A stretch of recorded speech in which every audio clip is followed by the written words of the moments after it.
정경심 대단한 우선 여성이고 대단한 엄마고 대단한 부인이라는 것이 여실히 이제 증명이 됐어요. 방금 조선일보에 올라온 뉴스를 제가 여러분들께 요약해서 말씀드리겠는데요. 정경심 주식 투자 차명을 했다는 거 이제 세상만사 다 아는 거고, 주식만 투자한 게 아니라 선물까지 투자했다는 것도 아마 내일이 되면 우리 국민들이 다 아실 것 같아요. 그런데 기가 막힌 일이 벌어졌습니다. 이것은 검찰 공소장에 나와 있는 것이고, 검찰 공소장 당연히 조서 쓸 때마다 몇 시간씩 계속 조서를 읽었기 때문에 변호사들하고, 이것은 정경심 씨가 직접 인정한 거예요. 뭐냐면 이 차명으로 주식을 샀다 했잖아요. 세명의 이름 6개 계좌를 이용해 가지고 차명 계좌를 이용해서 주식을 거래하고 선물도 거래했다 이렇게 돼 있는데, 그 사람들이 누구인지 나타났어요. 하나는 헤어샵 원장입니다. 그리고 또 하나는 페북을 통해서 알게 된 지인. 이거 기가 막힌 겁니다. 그리고 시기도 말이죠. 지난달 9월 30일까지니까 2017년도 7월 4일부터 지난달 9월 30일까지 2년여 칸을 이렇게 주식 매매, 금융 거래를 했어요. 그럼 9월 30일이면 자기 신랑이, 남편이 장관할 때 아니에요? 야, 이 간이 부어도 보통 부은 사람이 아닌 것 같아요. 야, 이 기가 막힙니다. 이거 청와대 민정수석실에서 이거 셀프 검증해 갖고 온 것이 분명한 것 같아요.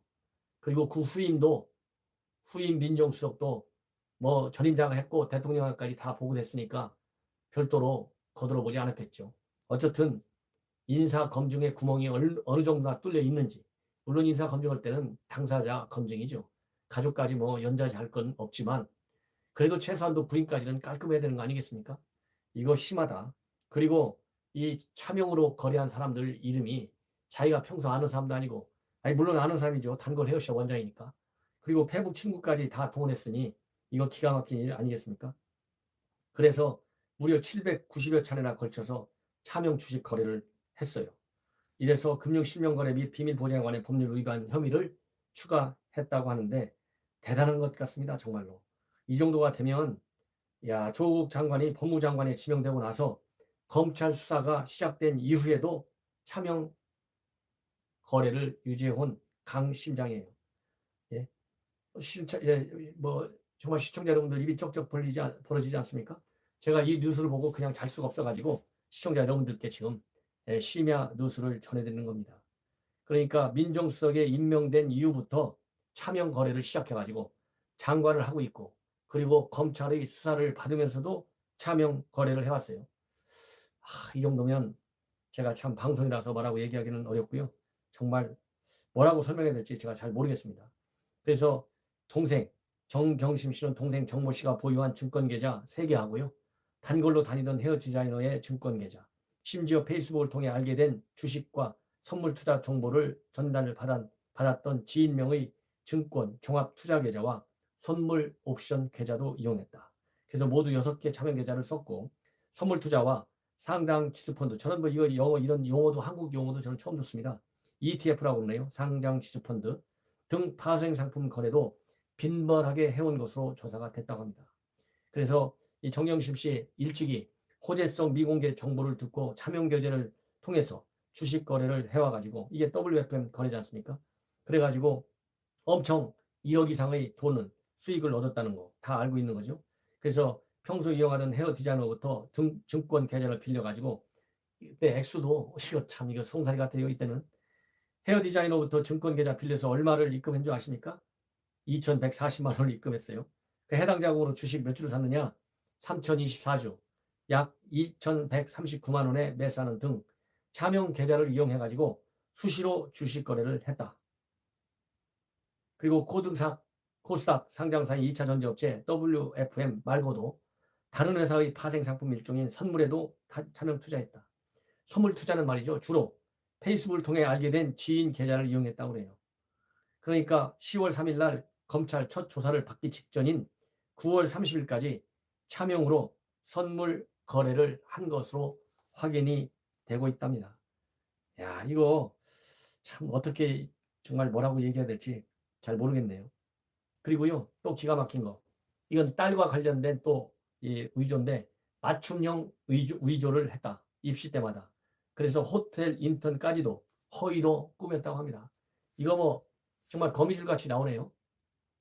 자, 일반 고등학생들이 접근하기 힘든 전문적인 논문 저자 등재, 그리고 대학이나 국제연구기관 인턴 활동 등 허위 스펙을 만들어 가지고 생활기록부에 기재되도록 하는 한편 향후 대학 등 상급학교 진학 시에는 이를 활용하기로 마음먹었다. 이건 조서에 나오는 얘기예요. 제가 그래서 일부러 그대로 제가 읽어드린 겁니다. 이 조서에 본인이 사인했어요. 그러니까 이건 사실 아닙니까? 예. 검찰 공소장에 이렇게 딱 적혀 있으니까.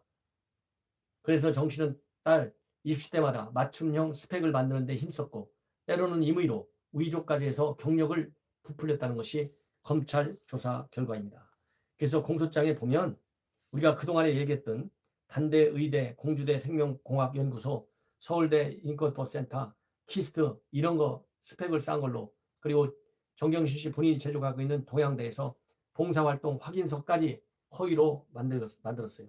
그리고 또 호텔 인턴 경력이 있는데 검찰 조사 결과를 보면 이 호텔 관련, 그러니까 호텔 경영 관련 학과 지원에 딸이 관심을 보이니까 관련 경력을 허위로 만들었어요. 호텔 인턴 경력 허위로.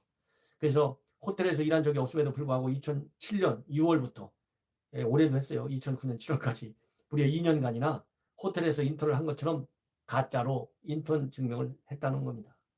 이러한 근데 호텔 스펙 갖고서도 그런 게 이렇게 많은 다양한 허위 스펙을 갖고도 딸이 의전원에 진학하지 못하니까 더 대담하게 범행을 했다고 검찰은 보고 있습니다. 그리고 이런 그 인턴 워드 프로그램을 이용해서 정경심이가 키스트 인턴 확인서를 새로 만들었고 단국대 의과대학 연구소 인턴 경력도 부풀렸다고 합니다. 야, 이거 그리고 동양대 총장명의 표창장 위조도 비슷한 이유라고 합니다. 딸이 입시에서 동양대 봉사활동 확인서를 냈는데도 탈락하니까 아들 명의의 동양대 총장 명의 상장을 이용해서 최우수 봉사장을 받은 것처럼 위조했다고 그래요. 이 정도가 되면 대단한데 조국도 대단해요. 이거 자기 부인 이렇게 한 거 몰랐을까요? 아니 자기가 장관하고 있는데도 검찰 수사 받고 있는데도 이렇게 차명으로 거래할 정도로 강심장인데 이걸 조국은 몰랐을까요? 그럼에도 불구하고 페북에다가 얼마나 뻔뻔스럽습니까? 야, 이게 제가 다른 방송에서 말씀드렸지만 장관 재직 시 가족 수사에 어떠한 개입도 하지 않았다. 만감이 교차한다. 그 다음에 저도 조만간 검찰 조사를 받을 것이다. 저의 모든 것이 의심받을 것이고 제가 알지 못했거나 기억하지 못하는 일로 인해 곤욕을 치르지도 모르겠다. 어떤 혐의일지는 모르나 저에 대한 기소는 이미 예정된 것처럼 보이기도 한다. 그 경우 저에 대한 혐의 역시 재판을 통하여 진실이 가려지게 될 것이다. 참담한 심정이지만 진실이 밝혀지고 저의 명예가 회복되도록 모든 노력을 다하고자 한다. 그 과정이 외롭고 길고 힘들다 하더라도 오롯이 감당하려고 한다. 이게 조국이 페북에 올린 글입니다. 시청자 여러분, 이상으로 제가 방송을 이제 마치겠습니다. 시청자 여러분들, 이것이 현 정권의 민낯이라고 저는 봅니다. 조국 개인의 민낯이 아니에요. 이런 상황인데도 불구하고 장관에 앉힌 임명한 임명권자도 대단한 강신장입니다. 모두가 강신장이에요. 이럼에도 불구하고 감싸고 도는 민주당의 이해찬 대표서부터 시작하고 원내대표 등등 당직자들 대단한 인물들입니다. 이럼에도 불구하고 조국을 끼고 도는 유시민 정말 훌륭한 사람입니다. 이것으로 제 방송을 마치겠습니다. 대단히 감사합니다.